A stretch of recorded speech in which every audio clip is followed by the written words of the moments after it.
Hello, मेरा नाम है चंद्रहास। स्टडी स्मार्ट में आपका स्वागत है। दोस्तों, आप सभी को दीपावली की हार्दिक शुभकामनाएं। और दीपावली के एक शुभ अवसर पे आपके लिए एक बहुत ही अच्छी भी न्यूज़ आई हुई है। आप लोगों को पता चला होगा कि कल एसबीआई का जो मच अवेटेड नोटिफिकेशन था वो रिलीज़ कर दिया गया है, एसबीआई पीओ 2020।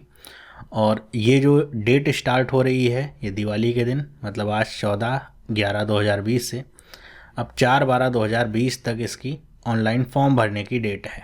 तो ये सब तो आपको पता चला होगा। हम बात करेंगे इस वीडियो में कि इसमें नोटिफिकेशन में क्या क्या खास पॉइंट हैं। अगर आप फॉर्म भरने जा रहे हैं तो आपको किन बातों का ध्यान रखना चाहिए ताकि आप फॉर्म भरने के बाद गलतियां ना करें। नहीं तो फिर फॉर्म भरने के बाद गलती हो जाती है, फिर उसको सुधारना बहुत ही मुश्किल होता है। तो आपके सामने फॉर्म ये आपको दिख रहा होगा। मैं इसको थोड़ा जूम करता हूँ ताकि आपको सारी चीज़ें साफ साफ दिखें, और फिर हम बात करते हैं इसमें क्या क्या बातें मेंशन करी गई हैं जो आपको ध्यान में रखना है। तो सबसे पहले बात करते हैं, लिखा हुआ है eligible candidates are required to register online on the recruitment process which will be held in phases. तो ये फेजेस कौन से होंगे? फेज़ 1 होगा, फेज़ 2 होगा और फेज़ 3 होगा। 3 फेजेज़ में आपका एग्ज़ाम होगा और आपको ये सारे ही फेज़ पास करने हैं। ओके, लेकिन जो आपका सिलेक्शन है वो आपका फेज़ 2 और फेज़ 3 के नंबर के आधार पे होगा, फाइनल सिलेक्शन जो है। तो सबसे पहले हम बात कर लेते हैं इंपॉर्टेंट डेट्स क्या क्या हैं इस एग्ज़ाम से रिलेटेड जो आपको ध्यान में रखना है। देखिए, जो फॉर्म आपका स्टार्ट होगा ये आज से ही हो जाएगा, 14/11/2020 से 4/12/2020 तक ये फॉर्म रहेगा ऑनलाइन। तो आप देर मत करिएगा फॉर्म भरने में, क्योंकि लास्ट टाइम में भरने के बहुत सारे नुकसान होते हैं और उसमें रिस्क ज़्यादा बढ़ जाता है। और जो फ़ीस है उसकी भी डेट यही है। जो आपका प्रिलिमिनरी एग्ज़ाम होगा फेज़ 1 का, इसकी जो डेट रखी गई है ये 31 दिसंबर 2020, 2 जनवरी, 4, 5 जनवरी 2021 है। अभी तक ये जो टेंटेटिव डेट्स हैं वो यही हैं। और जो रिज़ल्ट है आपका 3rd वीक तक आ जाएगा। ओके, रिज़ल्ट आने के बाद जो मेन एग्ज़ामिनेशन है वो आपका 29 जनवरी 2021, अभी जो शेड्यूल है ये तारीख है कि 29 जनवरी को आपको होगा। आपको पता है कि इसके बाद आपका दूसरे जो एग्ज़ाम्स हैं वो भी आपके लगातार डेट पे ही पढ़ते जा रहे हैं, 30 जनवरी को जो होगा। तो इसलिए थोड़ा सा कुछ लोगों को ऐसा लग रहा है कि ये काफ़ी हौच पौच सा यहाँ पे टाइम टेबल है, लेकिन आपके एग्ज़ामिनेशन अभी ही होने और आपको मार्च तक या अप्रैल तक कह लीजिए 2020 की जो वैकेंसीज उसको फिल करना है, मतलब सिलेक्शन दे देना है। तो इसलिए सारी चीज़ें होंगी। फेज़ 3 की अगर हम बात करें, जिसमें इंटरव्यू होगा या फिर इंटरव्यू ग्रुप एक्सरसाइज दोनों होगा, वो आपका फरवरी मार्च तक होगा। ओके, और उसके बाद यहाँ पे जो भी फाइनल रिज़ल्ट है वो आपको 31 मार्च तक आपको मिल जाएगा, मतलब मार्च के एंड तक आपको प्राप्त हो जाएगा। मतलब जिसका भी सिलेक्शन होना है अप्रैल तक आपको पता चल जाएगा। तो इम्पॉर्टेंट डेट्स आपकी हैं, इसको आप नोट कर लीजिए ताकि आप इससे पहले ही सारी चीज़ें कर सकें। और ये जो प्रीलिम्स एग्ज़ाम की डेट है इसको भी आप नोट कर लीजिए कि आपको कैसी तैयारी करनी है, आपके पास कितने दिन कम बच रहे हैं वो आप अभी से ही नोट करना शुरू कर दीजिए, क्योंकि अब एक भी दिन वेस्ट करने वाला नहीं है। बात अगर हम दूसरी करें जो है सबसे इम्पॉर्टेंट वैकेंसीज़ की, तो इस बार टोटल वैकेंसीज़ कितनी हैं? तो टोटल वैकेंसीज़ हैं 2000। पिछले साल भी जब नोटिफिकेशन आया था तो 2000 वैकेंसीज़ ही थी। तो इस साल भी 2000 वैकेंसीज़ हैं। तो वैकेंसीज़ में कोई भी ना तो कमी हुई है ना तो बढ़ी है, वैकेंसीज़ उतनी की उतनी ही हैं। तो वैकेंसीज़ भी ठीक ठाक हैं, पिछले साल की तरह ही हैं। और हम बात करते हैं एलिजिबिलिटी क्राइटेरिया की, जिसमें बहुत सारे लोगों को दिक्कत होती है। सबसे पहला ही जो एलिजिबिलिटी क्राइटेरिया होता है वो क्या होता है? इसेंशियल क्वालिफ़िकेशन का। तो अगर आप इसेंशियल क्वालिफ़िकेशन की बात करें तो इसमें क्या कहा गया है कि जो आपको यहाँ पे एकेडमिक क्वालिफ़िकेशन चाहिए वो कब तक चाहिए? 31/12/2020, इस डेट तक आपको चाहिए होगी। मतलब अभी तक जो होता था पहले हो जाता था, इस बार कोरोना की वजह से बहुत सारे एग्ज़ाम लेट हुए हैं, रिज़ल्ट लेट हुए हैं, तो 31/12 तक ये रखी गई है। और आप ग्रेजुएशन कर रहे हैं किसी भी रिकॉग्नाइज्ड यूनिवर्सिटी से या फिर आपने किया हुआ है तो आप फॉर्म भर सकते हैं। और ऐसे सभी बच्चे जो अपने फाइनल ईयर में हैं या फिर फाइनल सेमेस्टर में हैं ग्रेजुएशन के, वो भी फॉर्म भर सकते हैं। लेकिन केवल एक ही कंडीशन लिखी है, क्या कि जब उनको इंटरव्यू के लिए कॉल किया जाए तो उनको ये प्रोड्यूस करना होगा कि उन्होंने अपनी जो ग्रेजुएशन है एग्ज़ामिनेशन वो पास कर ली थी 31/12/2020 तक। मतलब आपका रिज़ल्ट जो है वो 31/12/2020 से पहले आ जाना चाहिए। ओके, यही प्रोसेस आईडीडी के लिए, मतलब इंटीग्रेटेड डुअल डिग्री प्रोग्राम वाले जो होते हैं उनके लिए भी यही प्रोसेस है। तो 31/12/2020 तक आई होप कि सबका रिजल्ट आ जाए ताकि आप सब लोग अप्लाई कर सकें। और यहाँ पे देखिए क्या लिखा हुआ है, the date of passing eligibility examination will be date appearing on the marksheet और provisional certificate issued by university or institute.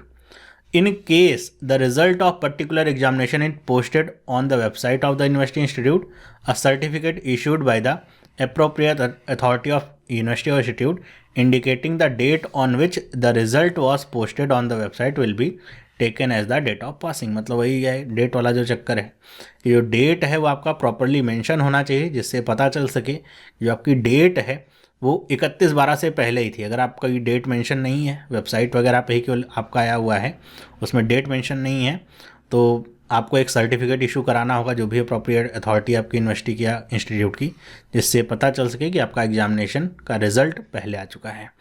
और यहाँ पे देखिए लिखा हुआ है कि जो कैंडिडेट्स यहाँ पे हैं, परसेंटेज जिन्होंने ऑब्टेन किया हुआ है, उनको 2 डेसिमल पॉइंट तक यहाँ पे अपना दिखाना होगा परसेंटेज कितना है। फॉर एग्जांपल मान लीजिए आपने 78.69 या 78.98% यहाँ पे लिए हैं, तो आपको इतना ही दिखाना होगा, 78.98%। आप इसको 79% मत कर दीजिएगा, तो आपको दिखाना होगा। साथ ही साथ यहाँ पे जो थर्ड पॉइंट है कि परसेंटेज का कैलकुलेशन कैसे करना है, तो जितने भी जो आपकी मार्कशीट में लिखा हो परसेंटेज वो नहीं माना जाएगा, क्योंकि हर साल जो है मतलब जितने भी आपके अलग अलग एग्जामिनेशन होते हैं ग्रेजुएशन के, सब में कैलकुलेशन ऑफ परसेंटेज अलग अलग तरीके से होता है।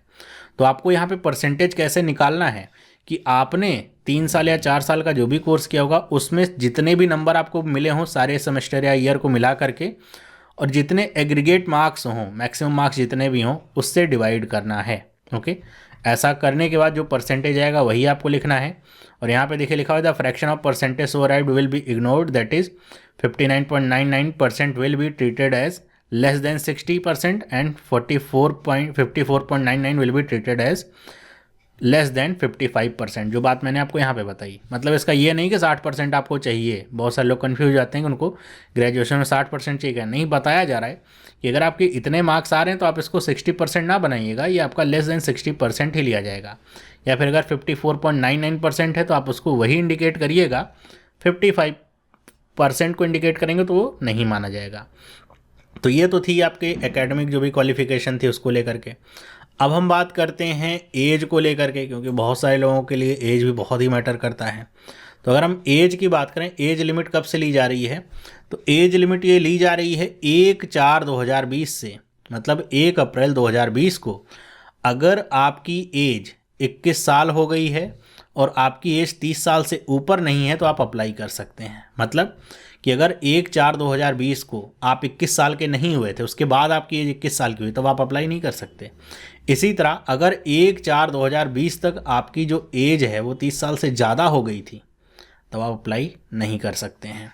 तो यहाँ पे एक सिंपल सा कैलकुलेशन है, इसको आप देख सकते हैं। लिखा हुआ है candidate must have born not later than 1/4/1999। मतलब अगर आपका जन्म 1/4/1999 के बाद हुआ है तो आप अप्लाई नहीं कर सकते। अगर आपका जन्म 2/4/1990 ये आपकी जो डेट है, अगर इससे पहले हो गया है, मतलब मान लीजिए आपका जन्म 1/4/1990 को है, तो आप अप्लाई नहीं कर सकते। ये दोनों ही डेटें इंक्लूसिव हैं, साथ में इंक्लूसिव डेट है। अगर इस दिन भी आपका जन्मदिन है तो आप कर सकते हो। बाकी रिलैक्सेशन आपकी जैसी मिलनी चाहिए वो वैसी की वैसा ही है, उसमें कोई भी चेंजेस नहीं है, सब वैसा का वैसा ही है। अब हम बात करते हैं पैटर्न की, आखिर एग्जामिनेशन पैटर्न कैसा होगा और इसमें क्या क्या आपको देखने को मिलेगा, कट ऑफ रहेगा कि नहीं रहेगा, सेक्शनल कट ऑफ रहेगा कि नहीं रहेगा, सारी चीज़ें। तो अब आते हैं हम सिलेक्शन प्रोसीजर की, इसमें थोड़ा सा हम डिटेल में चर्चा करेंगे। आपका जो फेज़ 1 होगा वो प्रिलिमिनरी एग्जामिनेशन होगा। इसमें 3 सेक्शंस होंगे, आपको पता ही है 3 सेक्शंस होते हैं। 100 मार्क्स का होगा, देख सकते हैं आप। इंग्लिश लैंग्वेज होगा 30 नंबर का, क्वांटिटेटिव एप्टीट्यूड होगा 35 क्वेश्चन होंगे 35 नंबर के, रीजनिंग एबिलिटी होगा 35 क्वेश्चन 35 नंबर के, मतलब 100 क्वेश्चन 100 नंबर के। और ड्यूरेशन इनका अलग अलग रहेगा, 20 मिनट के पेपर होंगे, टोटल 1 घंटे का पेपर होगा। सिलेक्शन क्राइटेरिया मेंस एग्जामिनेशन के लिए क्या होगा, सिलेक्शन क्राइटेरिया मेंस एग्जामिनेशन के लिए आपका होगा कि आपकी यहाँ पे कैटेगरी वाइज मेरिट लिस्ट बनाई जाएगी और उसी के आधार पे आपने एग्रीगेट मार्क्स जो भी स्कोर किए हैं प्रिलिमिनरी एग्जामिनेशन में, बहुत इंपॉर्टेंट पॉइंट है, एग्रीगेट मार्क्स, समझ रहे हैं बात को, मतलब टोटल 100 में से कितने मार्क्स आपने हासिल किए हैं उसके आधार पे मेरिट लिस्ट बनेगी। और कोई भी सेक्शनल कट ऑफ नहीं है, ध्यान रखिए, सेक्शनल कट ऑफ जैसी चीज़ नहीं है आपके एग्जामिनेशन में कि आपको हर एक सेक्शन में पास करना है, वो मिनिमम कट ऑफ नहीं है, केवल ओवरऑल कट ऑफ होगी। ओके, और कितने लोग बुलाए जाएंगे, जितनी नंबर ऑफ यहाँ पे वैकेंसी है उसके लगभग 10 गुने, मतलब समझिए 2000 अगर वैकेंसी है तो लगभग 20,000 लोग मेंस के लिए बुलाए जाएंगे। ओके, हर एक कैटेगरी से जो भी शॉर्ट हो यहाँ पे शॉर्ट लिस्टेड होकर के आएंगे उनकी बात करी जा रही है। ओके, तो फेज़ 2 की अगर हम बात करें मेन एग्जामिनेशन की, तो मेन एग्जामिनेशन आपका कैसा होगा, इसमें 200 नंबर के ऑब्जेक्टिव टेस्ट होंगे और 50 नंबर का एक डिस्क्रिप्टिव टेस्ट भी होता है, आप सबको पता होगा, इसमें लिखने भी होता है आपको, 50 नंबर का डिस्क्रिप्टिव टेस्ट होता है। और जो डिस्क्रिप्टिव टेस्ट होगा वो मेन एग्जामिनेशन में जब आप बैठेंगे ऑब्जेक्टिव टेस्ट देंगे उसके ठीक बाद ही हो जाएगा, तुरंत ही, ऐसा नहीं उसके लिए अलग से टाइम मिलेगा। ऑब्जेक्टिव टेस्ट कैसा होगा, तो ऑब्जेक्टिव टेस्ट जो होगा ये आपका 3 घंटे का होगा, जिसमें 4 सेक्शंस होंगे, 200 नंबर के टोटल। कौन कौन से होंगे, पहला तो है रीजनिंग एंड कंप्यूटर एप्टीट्यूड, जिसमें 45 क्वेश्चन होंगे और ये 60 नंबर का होगा, ध्यान रखिएगा, हर एक क्वेश्चन आपका 1 नंबर का नहीं उससे ज़्यादा का है। और इस दूसरा क्या होगा, डेटा एनालिसिस एंड इंटरप्रिटेशन, जिसमें आपके 35 क्वेश्चंस होंगे और ये 60 नंबर का होगा। General economic and banking awareness होगा जो 40 क्वेश्चंस होंगे और ये 60 नंबर के होंगे। और आखिरी है इंग्लिश लैंग्वेज जो 35 क्वेश्चन है और ये 40 नंबर का है। ओके, तो आपको 40 नंबर का यहाँ पे भी देखने को मिलेगा, 40 मिनट इसके लिए मिलेगा। सबके लिए ड्यूरेशन भी देख लीजिए, 60 मिनट है आपका रीजनिंग के लिए 1 घंटे, 45 मिनट आपके क्वांट के लिए, 35 मिनट आपके जीए के लिए और 40 मिनट है आपके इंग्लिश के लिए। इसके बाद आपका डिस्क्रिप्टिव टेस्ट होगा जो कि 30 मिनट्स का होगा और 50 नंबर का होगा। ओके, जस्ट बाद ही आपको जैसे ही आप इसको ख़त्म करेंगे स्टार्ट हो जाता है, जिसमें आपको लेटर राइटिंग और एसे राइटिंग करनी होती है। अब देखिए सिलेक्शन क्राइटेरिया क्या है फेज़ 2 के लिए, इसके लिए भी आपकी मेरिट लिस्ट बनाई जाएगी category wise on the basis of aggregate marks. ध्यान रखिए इसमें भी एग्रीगेट मार्क्स ही है। ओके, जो आप फेज़ 2 में पाते हैं, और इसमें भी कोई सेक्शनल कट ऑफ नहीं है, ध्यान रखिएगा, कोई सेक्शनल कट ऑफ नहीं, केवल ओवरऑल कट ऑफ होगा। और 3 गुना ज़्यादा लोग बुलाए जाएंगे कैटेगरी वाइज, जो भी यहाँ पे वैकेंसी है, हर एक कैटेगरी की जितनी भी वैकेंसी है कैटेगरी वाइज, जैसे अगर आर्ट्स वैकेंसी है जनरल में तो उसके 3 गुने जनरल से लिए जाएंगे। तो ऑल अगर हम कहें तो अगर 2000 वैकेंसी है तो 6000 लोग बुलाए जाएंगे आपके इंटरव्यू के लिए। ओके, इंटरव्यू के लिए बुलाए जाएंगे क्योंकि यहाँ पे आपका इंटरव्यू भी होगा, पीओ का एग्ज़ाम है, सिर्फ ऐसे से काम नहीं चलेगा। तो यहाँ पे अब देखिए क्या होगा, एक जो इम्पॉर्टेंट पॉइंट है कि पेनाल्टी कितनी लगेगी रॉन्ग आंसर्स की, तो आपको 1/4 पेनाल्टी लगेगी। मतलब अगर आप देने जा रहे हैं प्रीलिम्स तो 1 नंबर है तो 0.25, मेंस लिख रहे हैं तो एक अगर रीजनिंग का क्वेश्चन आप करते हैं तो आपको 1 से ज़्यादा नंबर मिलते हैं, तो उसी के अनुसार आपके जो है 0.25 से ज़्यादा नंबर कटेंगे भी। तो ध्यान रखिएगा नेगेटिव मार्किंग इसमें रहेगी, और नेगेटिव मार्किंग होने की वजह से आप तुक्का मार के आएंगे तो बहुत ही गलतियाँ होंगी। ओके, तो यहाँ पे देखिए एक बहुत ही बोल्ड से पॉइंट लिखा गया है, क्या लिखा गया है कि sectional marks will not maintain for both preliminary and mains examination के। सेक्शनल मार्क्स नहीं है ना तो प्रिलिमिनरी के लिए ना तो मेंस एग्जामिनेशन के लिए, ध्यान रखिएगा इस बात को। ओके, फिर देखिए लिखा हो गया है फेज़ 3 क्या होगा। फेज़ 3 आपका होता है जिसमें इंटरव्यू होता है, तो इसमें लिखा गया है कि इंटरव्यू भी हो सकता है, मतलब केवल या तो इंटरव्यू ही होगा 50 नंबर का, या तो इंटरव्यू के साथ साथ ग्रुप एक्सरसाइज भी होगी, क्योंकि कोरोना की वजह से हो सकता है ग्रुप एक्सरसाइज ना हो। ओके, हो सकता है केवल इंटरव्यू ही हो, तो दोनों में से कुछ भी हो सकता है, अभी इसे कन्फर्मेशन नहीं है। लेकिन ये 50 नंबर का होगा, अगर इंटरव्यू के साथ ग्रुप एक्सरसाइज होगी तो 30 नंबर का इंटरव्यू, 20 नंबर का ग्रुप एक्सरसाइज। आपको यहाँ पे मिनिमम क्वालिफाइंग मार्क्स स्कोर करना होगा फेज़ 3 में भी, वरना फिर आपका सिलेक्शन नहीं हो सकता। मतलब ऐसे में सोचिएगा कि मेंस पास कर लिया तो सब हो गया, तो आपको दोनों ही एग्जामिनेशन पास करने हैं, फेज़ 2 और फेज़ 3 फाइनल सिलेक्शन के लिए। और देखिए फाइनल सिलेक्शन के लिए यही बात लिखी गई है कि आपको क्वालिफाई करना होगा, दोनों में अलग अलग क्वालिफाई करना होगा।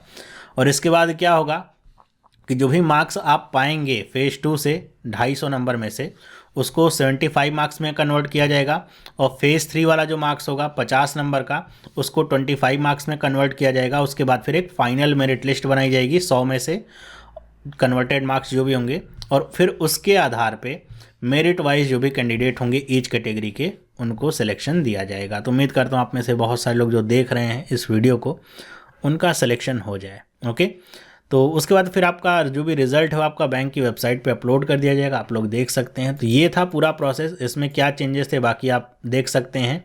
इमोलमेंट्स क्या है, ज्वाइनिंग ट्रेनिंग वगैरह क्या है, वो सारी चीज़ें आपको यहाँ पे लिखी गई हैं। ओके, एक ये नंबर ऑफ़ चांसेस वाली बात आती है, नंबर ऑफ़ चांसेस की जो बात आती है कि इसमें एक फिक्स रहता है कि आप इतने ही चांस दे सकते हैं। ओके, इसको भी अगर आप देख लीजिए क्या लिखा गया है। नंबर ऑफ़ चांसेस अगर हम बात करें जनरल के लिए या EWS के लिए तो 4 हैं। ओके, मैक्सिमम परमिसिबल, मतलब अगर आपने अभी तक 4 बार एग्ज़ाम दे दिया तो आप नहीं दे सकते। अगर हम बात करें EWS यहाँ पे जनरल है, EWS PWD के लिए तो इसके 7 चांसेस हैं, बाकी सभी के 7 चांसेस हैं। SC ST PWD या फिर SC PWD इनके लिए कोई रिस्ट्रिक्शन नहीं है, उनके लिए इसकी मतलब कोई भी रिस्ट्रिक्शन नहीं, जितने चाहें दे सकते हैं। तो ये है नंबर ऑफ़ चांसेस। ओके, और यहाँ पे देखिए लिखा गया है कि नंबर ऑफ़ चांसेस कैसे यहाँ पे गिने जाने, लिखा है candidate who have already appeared for maximum number of permissible chances are not eligible to apply.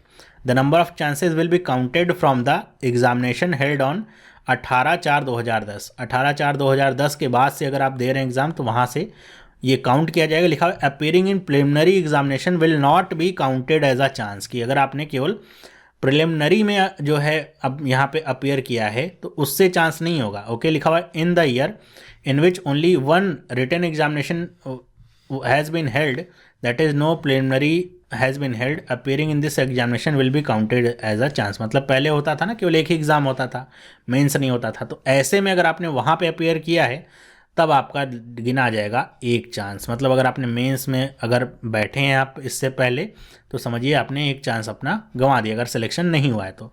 लेकिन अगर आप मेंस तक नहीं पहुँचेंगे, केवल प्रीलिम्स तक ही गए हैं तो आपका चांस नहीं काउंट होगा।